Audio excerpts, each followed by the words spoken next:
Magandang araw mga katokers, mga katokis, mga katoshis. Welcome na naman tayo sa ating vlog. Uploaded video patungkol dito sa nagaganap na 2024 PBA Philippine Cup. Dito lamang sa Talking Toshi TV. Yes! Alright, mga kababayan, kamusta po kayo? Dire-diretso na tayo dito sa ating paksa. Update ko po kayo dito tungkol sa mga nangyari sa mga naganap dito sa PBA Philippine Cup, ano? Unahin na muna natin itong mga games na ginanap ngayong April 24. Bigyan ko po kayo ng mga final score at sino ang naging best player. Unahin natin yung laban ng Terra Firma Jeep at ng Northport Batang Pier. Alright, April 24, 2024. Ganda ng petsa, no? 4-24-24. Alright. Sino nanalo sa first game natin? Ang nanalo sa first game po natin, walang iba kundi ang Terra Firma Jeep with only 2 points. By only 2 points, I should say. No? 110-108. Hindi ka na mag-overtime to. Kung di pa naibuslo, hindi pa naipasok ni Stephen Holt itong go-ahead basket, hindi sila mananalo, no? Again, the final score is Terra Firma Jeep 110, Northport Batang Pier 108. Best player po natin dyan, walang iba kundi si Louie Sanggalang with 19 points, career high points. Okay, 5 rebounds and 9 out of 11 from the field. Alright. Dumako naman tayo ngayon sa ating second game. Maganda rin ito, napanood ko to, no? TNT Tropang Giga versus Phoenix Fuel Masters. Ang nanaig po by ilang points ba? 7 points, mga kababayan. Ang TNT Tropang Giga 108-101. Best player po natin dito, walang iba kundi si Machine Gun Kelly Williams. Alright, ang veterano si Kelly Williams with 17 points, 13 rebounds, 7 out of 13 from the field. Okay? Ang naging storya rito, mga kababayan, lamang ng 20 after the halftime. During halftime, ang Phoenix lamang ng 20. Kung di ako nagkakamali, 62-42 ang score, ano? Bigla rumatsyada ng 3 itong TNT Tropang Giga sa third quarter. Hanggang sa lumamang na sila. Hanggang sa fourth quarter na sila na lamang. At sila na nga nanalo, naig laban dito sa Phoenix Fuel Masters 108-101. Alright, yan po ang mga game results po natin April 24, 2024. Alright. Nangayon tayo dito sa ating team standings. Okay, may mga movements ba? Ano ba mga implications niyan? Tingnan natin ang mga latest team standings as of April 25 na po, no? As of April 25. Alright, ito na. San Miguel Beer, nasa taas pa rin. Wala pa rin talo with 7 wins and no losses. Still undefeated. Magnolia Hotshots at second place, 5-2. Barangay Nebras Gene Kings, number 3, 6-3. NLEX Road Warriors, 5-3. At 4th place. At number 5, you have TNT Tropang Giga, 5-4. Rain or Shine Elasto Painters, 5-5 at number 6. At number 7, you have Terra Firma Jeep with 5-5. Yan po ang naging record nila pagkatapos nilang manalo over Northport kanina, no? Samantalang itong Northport, laglag, at 4-6. Nasa, ano ba sila? 4, 5, 6, number 8. Okay? Number 9 and number 10, okupado po yan ng Blackwater Bossing at ng Meralco Bolts with 3 and 5 win-loss cards respectively. So, 3 and 5, Samantalang ito, Phoenix at Converge, nasa bandang baba na sila, number 11 and number 12. Phoenix with 3 and 6. Converge with 1 and 8. Alright. Tingnan lang natin ito, mga kababayan. Okay. konting konting analysis, ano? Maka-cluster na natin more or less kasi patapos na tayo sa elimination phase, ano? More or less makikita na natin kung ano ang magiging picture, litrato ng ating playoffs. Okay? So kung i-cluster natin ito, San Miguel iwanan na natin sa taas dahil pasok na sila sa quarterfinals, okay, sa playoffs, 7-0. Wala nang question diyan. Ang susunod na batch, kumbaga kung iba-bracket mo sila, ang bracket ng Magnolia, Barangay Ginebra, NLEX Road Warriors, TNT Tropang Giga, Rain or Shine at saka Terra Firma. Okay? Yan ang mga medyo magkakaroon pa ng mga palitan ng pwesto. Depende yan sa resulta ng mga susunod nilang mga laro. Kung sila ba'y mananalo o matatalo. Kung may tablahan dyan, gagamitin po natin yung tinatawag nating quotient system. Okay? Papaliwanag po natin yan along the way pagka merong mga tabla. Ano? Okay.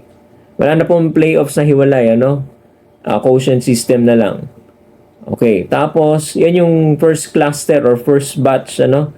Yung first kumbaga parang yung first cluster or first batch. Ano? Okay. Yung second cluster at saka yung second batch, maka-classify natin siya from Northport, 4 and 6, Blackwater and Meralco. Okay? Ito yung mga nasa lower cluster, ano? Okay, nasa bottom. Kasi ito ay yung mga merong medyo delikadingding, ano? Medyo may pag-asa pa pero pagka natalo pa sila ng isa, mahirap na makabangon. Tingnan nyo ha. Itong Northport na to, anim na ang talo. So the most that they can have is isa lang ang laro nila, 5 and 6.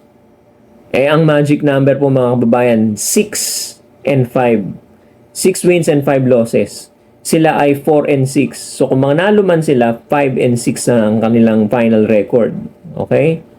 Obviously, pag natalo sila, mahirapan na talaga sila makapasok sa playoffs, ano? Pero ito may pag-asa pa, no? Kung mananalo ang Northport sa susunod nilang laro. Tingnan nyo, Blackwater, Bossing at saka Meralco, meron pa yan dahil 5 pa lang naman ang kanilang talo. So, pwede pa silang humabol, no? Ilan to? 8, 9, 10, 11. May tatlo pa silang laro. So, pwede pang umabot ng 6 and 5 yan. Okay? Alright. So, nandyan sila sa second cluster. Ngayon, yung unang cluster, yung unang batch na binanggit natin, na classify natin, ito yung mga pwede pa mag-qualify sa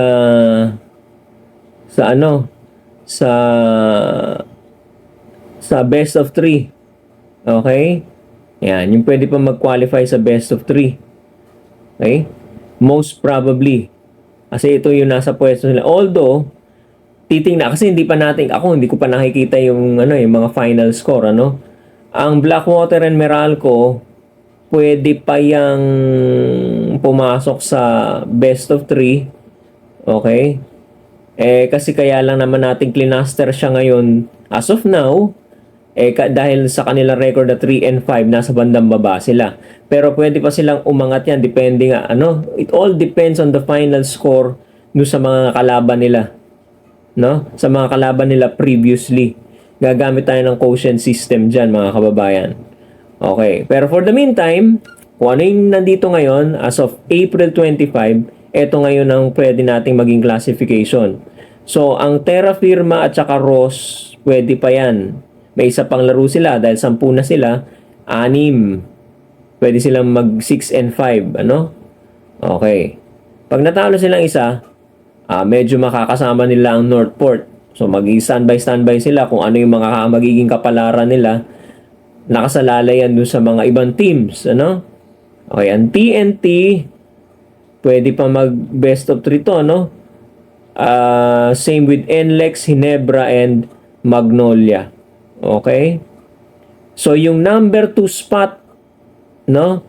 Na pinag-aagawan, no, dahil yung number 2 ay meron twice to beat advantage dun sa makakalaban nila na number 7. no? Kasi ang San Miguel, number 1 na yan, sigurado na yan, ano?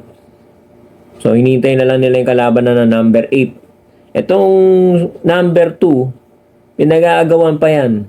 So, yung Magnolia, nandyan lang siya temporarily. Pwede pa siyang habulin ng mga nasa ibaba niya. Depende yan sa mga resulta ng laro at depende yan sa mga final scores, yung lamang. Ano? Yan yung tinatawag nating quotient system. Ano? So, hintayin na lang muna natin mga kababayan. Hanggang dito lang muna ang ating masasabi, madidiscuss. Di bale, huwag kayong mag-alala mga kababayan. Sisikapin po natin magkaroon ng mini analysis about the team standing sa mga complications, mga implications, mga scenarios, kung meron mga tabla-tabla, no? Ihahatid po natin yan sa inyo, mga kababayan. Okay? So, for the meantime, yan na muna po ang standings natin as of April 25. Alright. Dumako tayo dito sa schedule. Okay, schedule na muna tayo, no? Ano bang susunod na petsa? 26, 27, 28. Okay. Dahil malakas kayo sa akin, uulitin natin yung schedule, ano? So, April 27 tayo, ang April 26 ang pinakamalapit, that is on Friday. April 26, first game natin, Phoenix Fuel Masters versus Meralco Bolts. Alright. Yan po igaganapin sa Smart Araneta Coliseum sa Quezon City. Okay. Tapos ang second game natin sa April 26. Nasa na? Nako, ito maganda. Rematch ng Commissioner's Cup Finals, ano? 7:30 po ito. Magnolia Chicken Templados Hot Shots versus San Miguel Beermen. Okay, Smart Araneta pa rin po ito mga kababayan sa Quezon City.